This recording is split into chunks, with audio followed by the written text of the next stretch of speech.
Howdy ho, Ford fans. So I've been waiting for this model patiently for several months now because I haven't bought a Ford GT in 1/64 scale, or really a Ford GT in any scale, because the other companies just don't look right. But let's see if Mini GT does look right. We'll find out. This is Mini number 249, so they are cranking out the models. It says it's liquid blue. Go, if that stuff is important to you.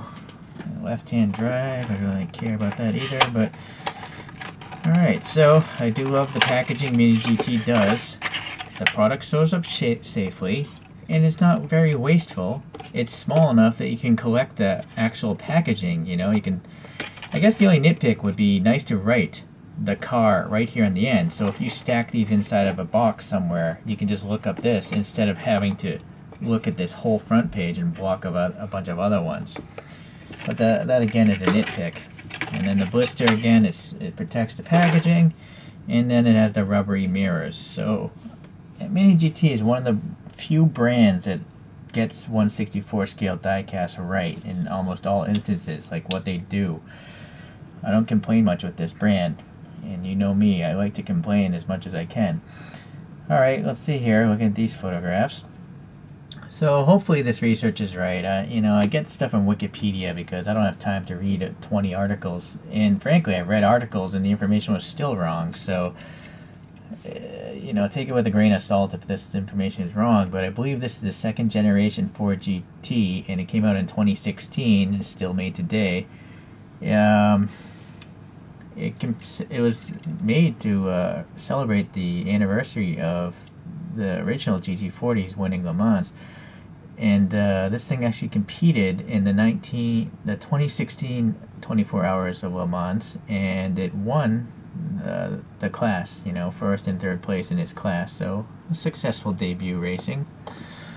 Let's see, it's supposed to be powered by a 3.5 liter twin turbocharged V6. I wouldn't have guessed that. I would have guessed it would have a V8 like the original GT40s. But it's still making a lot of power. 650 to 660 horsepower depending on what year you got, and so it would be a 0 to 60 or 0 to 100 in 3 seconds, so that's a pretty fast supercar. Here's a carbon fiber body, aluminum subframes, and let's see, the windshield is made of Gorilla Glass like you see on phones, so that allows it to be a little bit lighter and thinner but still strong. And it's supposed to be running on 20-inch wheels, and there's an option for carbon fiber wheels. I don't know if these are them or not. I have a suspicion these might be alloys. The carbon wheels I think is supposed to save you like a kilo or 2 pounds of weight or something. Okay, so that's all I learned. Let's take a look. I think all Mini GTs roll, so you don't need to ask. I think they all roll. Rubbery tires. The side blocks don't look too bad. It doesn't look like it's a truck. Alright, so it does have nice treads. What is odd is it doesn't say what the car is. I mean, this casting for the bottom is specific to a Ford GT. Why wouldn't they just mold in Ford GT? Right? So they just kind of expect people to pick up a model and know what the car is? That seems really odd to me. At least print it on. Okay, but it's great that it's screwed together, so if there were any problems or if you're a customizer, you know, it's a lot easier to deal with there. Alright, so the wheels, they do look nice. They're molded nicely, good details. No brake systems, but I think for this price it's not expected. This is a really nice blue. It's metallic, but the flakes aren't very large.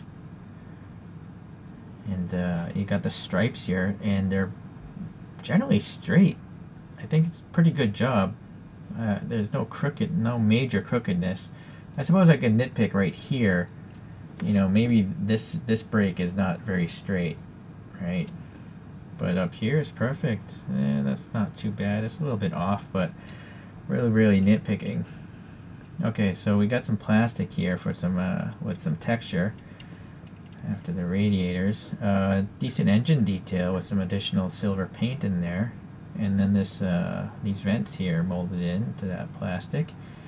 There's some black painting on the plastic for the molding, and then we have what some opposing wiper blades. I've never seen wiper blades in a resting position like that.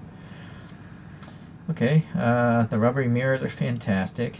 They don't ever have any paint, which is fine for the price point. But what I like how they designed their mirrors is usually there's a recess. You can see this ledge. So you could take a paint pen and easily add some silver paint there, right? It won't run out, hopefully. You want to probably back it with your finger, though, so you can paint it like that. If you do it like this, it's going to go crazy, right? Anyways, it's a super thin stock, so I wouldn't go playing with this too much. Eventually it might tear. Alright, let's go with this badge here. How's this looking? Let me try to zoom in. That's at 4 magnification. Can the camera focus? It can, and it looks legible. So very nice. The headlights are nice. I mean, there's plastic covers, but there's a whole lot of molded detail behind them, and some silver and black paint there. Okay. The grille has a texture in it as well. I don't know if that's plastic or metal. It sounds like plastic. I wonder if it's part... I don't know what's going on here. Maybe this is all the same piece. Yeah, probably. But you'll notice this base here, it has like a satin metal texture. It's like a... It has flakes in it, like it's a metallic, but it's not glossy. It's pretty cool. Interesting. Like, interesting. Okay. Almost like a sandblasted look. Alright, so the side we have these markers. This one looks like it's orange. That one looks like it's red, so painted nicely. Door handle there. A little black paint there. Again, black molding on the... Or is it there? Yeah, that is black paint for the window molding. Or the window frame. And then this is looking really sweet. You know, you got the vent here with the texture. And then there's literally air passing through there. Very nice. Nice styling. The styling of this car was done with aerodynamics in mind first, not packaging an engine. They just wanted to make it a teardrop shape, like a Le Mans prototype racer, you know, so that's why it has these open passages here. Helps to create downforce as well. So I think it's a really cool styling job that Ford put out on this. Oh, well, this is nice. There's some vents here, so there must be air being sucked out of here as air passes by, help cooling the engine bay off. And so, yeah, the rear end is looking pretty good. We have the thick red taillights, and there's some depth to the middle of it. And then we have some interesting exhaust tips. You know, they look like jet engines. They have like these interesting castings, like a nozzle or something. And then they seem to be painted silver or some sort of metallic color. Yeah, I'd say it's silver. I suppose this one maybe is missing a little paint. Alright. These reflectors are painted red, little stripes there, looking good. And then again, texture here. And then we have, is that black paint in there? I think it is, or is, yeah, okay, so yeah, there's some black paint in these vents, so that's pretty nice. And it's not just a flat vent, it actually is recessed a little bit, so that's nice. And then the vertical strakes here, okay, they're not overly thick.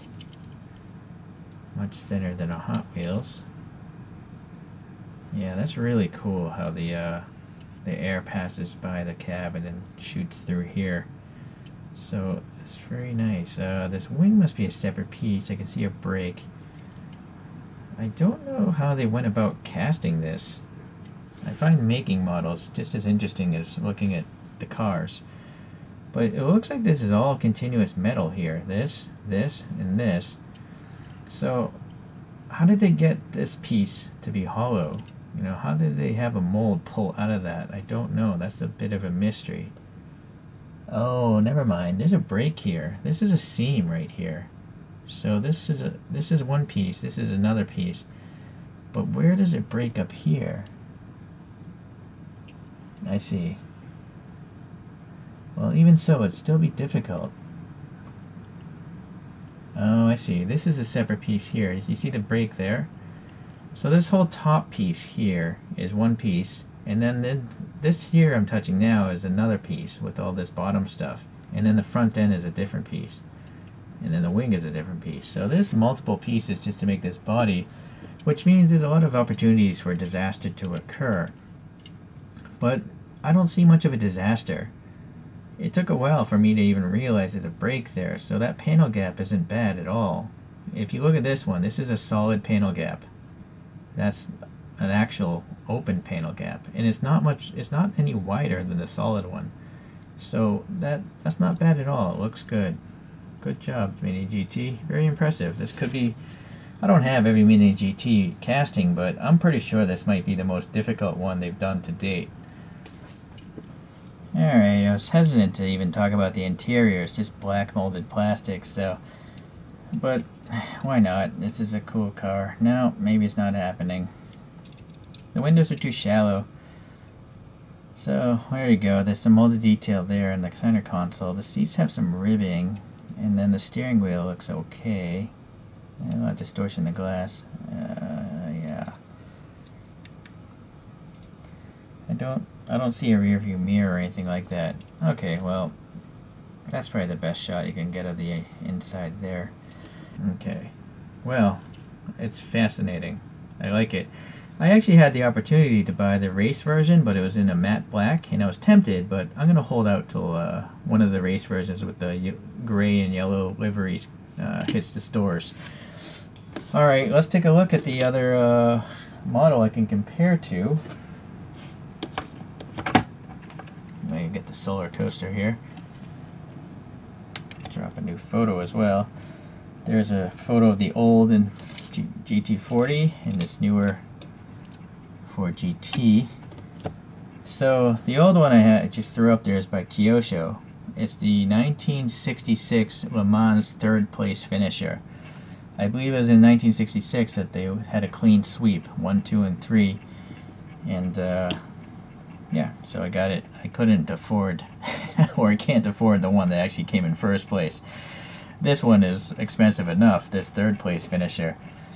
So anyways, there'll be a review coming up of that Kyosho. It's a great model though, you can just see. So let's take a look at the top view, how much, modern cars have grown, and it definitely has. Much longer, a bit wider. Just has to be done as more safety standards are introduced. Alright.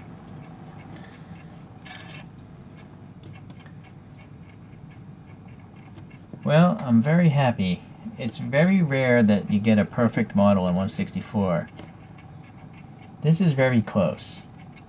Paint finish wise, there's really nothing wrong. I guess the only thing is a little bit of silver missing from one exhaust tip, but that's a pretty easy fix with a paint marker. It's mostly the blue paint that I'm concerned about. That would not be an easy fix. But I don't see any contaminants or gouges in the casting or scratches or anything like that, or some weird clear coat rash, which I see with some other brands. So this is a great model, and considering the retail price of these, it's truly stupendous. Alright guys, well, I would definitely recommend you pick this up when it hits your shops, and I'll see you until I get the race version of this from Mini GT. Alright, thanks.